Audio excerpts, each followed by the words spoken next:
Well, Israel lost last night, but at least we have football back this week. God bless. I'm gonna predict every single game. This is kind of for me just to keep track for the rest of the season. See how I do with predictions. I'm gonna keep a tally. Try and do this shit every week. Let's go. So number one, we got the Panthers and Falcons. I'm a big Arthur Smith guy. He's one of my favorite coaches in the league, man. They drafted Bijan Robinson in the first round.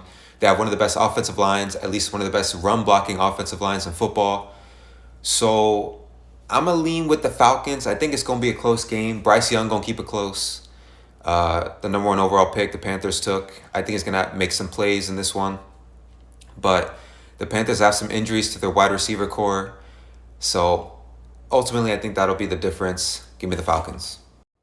Browns, Bengals. I'm going to go with the Browns in the upset. Joe Burrow's been injured this offseason. The Browns' defensive line got way better in the offseason, adding guys like Zadarius Smith, Dalvin Tomlinson. They just recently picked up Shelby Harris, and they already got Myles Garrett. So that's going to make his job a hell of a lot easier. I think the Browns' D-line's going to mollywop this Bengals offensive line. I'm interested to see how Deshaun Watson looks. That could be a big factor in the Bengals winning. But Nick Chubb, he's a savage. Give me the Browns. I really want to pick the Bucs to upset the Vikings because the Vikings defense is terrible. Sorry ass defense. But I need to see it to believe it first with Baker and the Bucs. So I'm going to take the Vikings. It's that simple. Give me the Steelers in the upset over the 49ers. The Niners have to travel coast to coast. This game's in Pittsburgh. I think it's going to be a low-scoring game. You know, you got two quarterbacks in Brock Purdy and Kenny Pickett going up against two monstrous defenses. I think this game's going to depend on what team can get a turnover for a touchdown. I like the Steelers in this one. It's at home. That flight for the Niners, I think, is going to mess with them a little bit. Give me Pittsburgh. Packers and Bears. This is one of the games I'm most looking forward to. Definitely going to be watching this one. The new guard between Jordan Love and Justin Fields. I can't wait to watch this one. Ultimately, though, I'm going to probably be rooting for the Packers because I'm a big Jordan Love guy, but I think the Bears are going to win this one. No Christian Watson absolutely sucks for the Packers. I'm going to trust Justin Fields and this Bears run game to get it done. Again, this could be another low-scoring one, but give me the Bears. The complete opposite of low scoring, the Dolphins and Chargers. This could be 45-42, absolute shootout.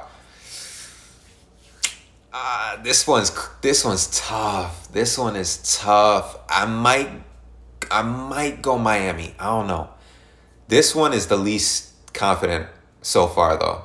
I'm gonna go Miami, but I'm not confident at all. It could go either way. Rams, Seahawks. No Cooper Kupp for the Rams. Matt Stafford going to struggle a little bit with that.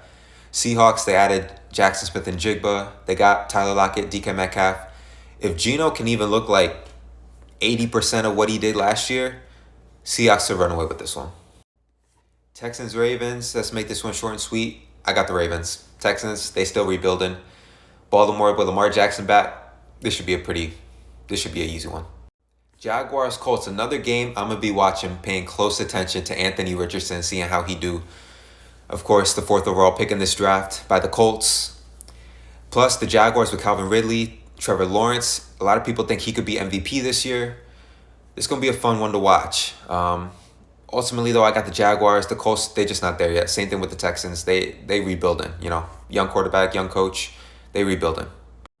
Another upset, I got the Titans upsetting the Saints. The Titans defense is so underrated, bro. Mike Vrabel is one of the best coaches in football, one of my favorite coaches in football. So underrated, man. The Saints with Derek Carr, I'm just not sold on the Saints, man. They might be the best in their division, but Derek Carr is just so meh to me, man. I got the Titans. I think Derrick Henry goes wild. DeAndre Hopkins might catch a couple big plays, might make some big plays in this one. Give me the Titans. Upset.